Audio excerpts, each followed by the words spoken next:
Hi hello ನಮಸ್ತೆ friends. Bridal ಡಿಸೈನ್ಸಲ್ಲಿ crochet work ಹೇಗೆ ಮಾಡೋದು ಅಂತ ನಾನು ತೋರಿಸ್ಕೊಡ್ತೀನಿ. ನೋಡ್ಕೊಳ್ಳಿ. ಈಗ ರಿಂಗ್ ಬೀಡ್ಸ್ಗೆ ಕ್ರೋಶಾ ವರ್ಕು ಹೇಗೆ ಹಾಕೋದು ಅಂತ. ಈ ಥರ ಕೈಗೆ ದಾರಾನ ನೀಟಾಗಿ ಸುತ್ತಕೊಂಡು ರೌಂಡ್ ಮಾಡಿಕೊಂಡು ಒಳಗಡೆಯಿಂದ ಕ್ರೋಶಾ ಕಡ್ಡಿಯಲ್ಲಿ ಲಾಕ್ ಮಾಡ್ಕೊಳ್ಳಿ. ಈ ಥರ ಲಾಕ್ ಆಗುತ್ತೆ ಕ್ರೋಶಾ ಕಡ್ಡಿ. ಒಂದು ನಾಟ್ ಬರುತ್ತೆ. ಆ ನಾಟ್ನ ಇಟ್ಕೊಂಡು ರಿಂಗ್ ಬೀಡ್ಸ್ನ ಅಲ್ಲಿ ಸೇಮ್ ಯಾವ ಥರ ಇಟ್ಕೊಂಡಿದ್ದೀನೋ ಆ ಥರ ಇಟ್ಕೊಂಡು ಕ್ರೋಶಾ ಕಡ್ಡಿಯಿಂದ ಹೊರಗಡೆ ಇರೋ ಥ್ರೆಡ್ನ ಒಂದು ಸರಿ ಎಳ್ಕೊಂಡು ಮತ್ತೆ 2 ಚೈನ್ ಮಾಡ್ಕೊಳ್ಳಿ. 2 ಚೈನ್ ಮಾಡ್ಕೊಂಡು ಮತ್ತೆ ಕ್ರೋಶಾ ಕಡ್ಡಿ ಮೇಲೆ ಒಂದು ಸರಿ ದಾರ ತೊಗೊಂಡು ಮತ್ತೆ ರಿಂಗ್ ಬೀಡ್ಸಿಂದ ಆಚೆಗಡೆ ಇರೋ ಥ್ರೆಡ್ನ ಎಳ್ಕೊಳ್ಳಿ. ಎಳ್ಕೊಂಡಾಗ 2 ಥ್ರೆಡ್ ಆಗುತ್ತೆ ಕ್ರೋಶಾ ಕಡ್ಡಿ ಮೇಲೆ. ಅದೇ ರೀತಿ ಮತ್ತೆ ಅದನ್ನ ಸಿಂಗಲ್ ಥ್ರೆಡ್ ಮಾಡ್ಕೊಳ್ಳಿ. ಮತ್ತೆ ಕ್ರೋಶಾ ಕಡ್ಡಿ ಮೇಲೆ ದಾರ ತೊಗೊಳ್ಳಿ. ನೋಡಿ, ಈ ಥರ ತೊಗೊಂಡು ಮತ್ತೆ ರಿಂಗ್ ಬೀಡ್ಸಿಂದ ಒಳಗಡೆಯಿಂದ ಹೊರಗಡೆ ತೊಗೊಂಡ್ರೆ ಎರಡು ನಾಟ್ ಆಗುತ್ತೆ. 2 ನಾಟ್ನ ಸಿಂಗಲ್ ನಾಟ್ ಮಾಡ್ಕೊಳ್ಳಿ. ಮತ್ತೆ ನೀಡಲ್ ಕ್ರೋಶಾ ಕಡ್ಡಿ ಮೇಲೆ ಥ್ರೆಡ್ ತೊಗೊಳ್ಳಿ. ಮತ್ತೆ 2 ದಾರನ ಸಿಂಗಲ್ ನಾಟ್ ಮಾಡ್ಕೊಳ್ಳಿ. ಮತ್ತೆ ಕ್ರೋಶಾ ಕಡ್ಡಿ ಮೇಲೆ ದಾರ ತೊಗೊಂಡು ಇದೇ ಥರ ರಿಂಗ್ ಫುಲ್ಲು ಹಾಕ್ಕೊಳ್ಳಿ.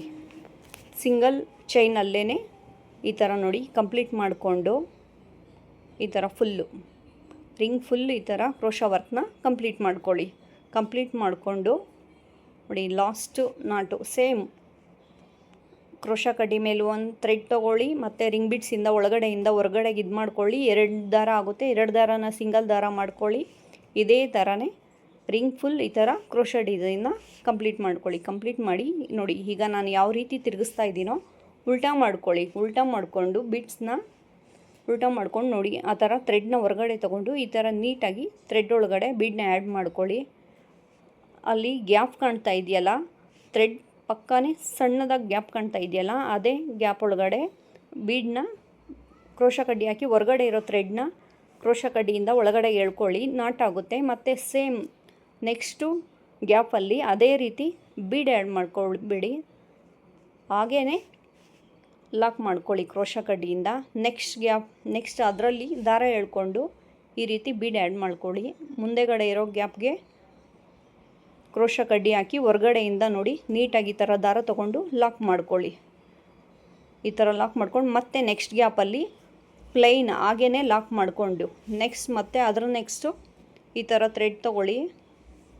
ಥ್ರೆಡ್ ತೊಗೊಂಡು ಮತ್ತೆ ಆ ಗ್ಯಾಪಲ್ಲಿ ಕ್ರೋಶಾ ಕಡ್ಡಿ ಹಾಕಿ ಮತ್ತೆ ಲಾಕ್ ಮಾಡ್ಕೊಳ್ಳಿ.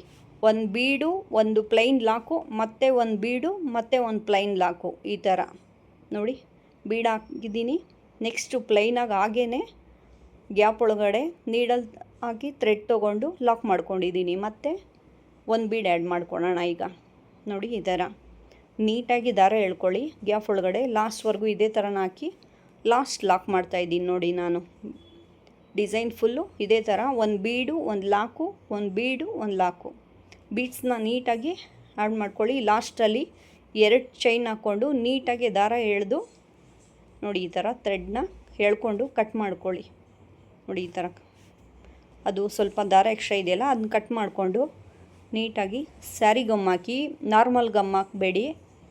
ಸ್ಯಾರಿ ಗಮ್ ಹಾಕಿದ್ರೆ ವಾಟರ್ ಪ್ರೂಫ್ ಇರುತ್ತಲ್ಲ, ನೀರಲ್ಲಿ ನೆಂದರೂ ಕೂಡ ಏನೂ ಆಗೋದಿಲ್ಲ, ಅದು ಬಿಟ್ಕೊಳೋದಿಲ್ಲ. ಸ್ಯಾರಿ ಗಮ್ ಹಾಕಿ ಈ ಥರ ಗಮ್ ಮಾಡಿಕೊಂಡು ನೀಟಾಗಿ ಅದನ್ನ ಡ್ರೈ ಆಗಕ್ಕೆ ಬಿಟ್ಟು ಮತ್ತೆ ನೆಕ್ಸ್ಟು ಮೊದಲು ಸ್ಟಾರ್ಟಿಂಗ್ ತೊಗೊಂಡಿದ್ದು ಲಾಕ್ ಮಾಡ್ಕೊಂಡಿದ್ದು ಥ್ರೆಡ್ ಇತ್ತಲ್ಲ, ಎಕ್ಸ್ಟ್ರಾ ಥ್ರೆಡ್ಡು, ಅದಕ್ಕೂ ಸೇಮ್ ಈ ಥರ ಗಮ್ ಮಾಡಿ ನೀಟಾಗಿ ಫಿನಿಶಿಂಗ್ ಬರೋ ಥರ ನೀಟಾಗಿ ಗಮ್ ಮಾಡ್ಕೊಳ್ಳಿ. ನೋಡಿ, ಈ ಥರ ಗಮ್ ಮಾಡಿಕೊಂಡು ಥ್ರೆಡ್ ಕಟ್ ಮಾಡ್ಕೊಳ್ಳಿ.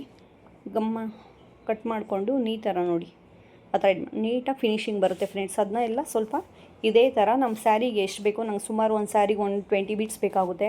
ನಾನು ನೋಡಿ ಈ ಥರ ರೆಡಿ ಮಾಡ್ಕೊಂಡಿದ್ದೀನಿ ನಿಮಗೆ ತೋರಿಸಿರೋದಕ್ಕೆ. ನೆಕ್ಸ್ಟ್ ವೀಡಿಯೋದಲ್ಲಿ ಇದಕ್ಕೆ ಕುಚ್ಚು ಕಟ್ಟಿ ಸ್ಯಾರಿಗೆ ಹೇಗೆ ಅಟ್ಯಾಚ್ ಮಾಡೋದು ಅಂತ ತೋರಿಸ್ಕೊಡ್ತೀನಿ ಫ್ರೆಂಡ್. ಪಾರ್ಟ್ 2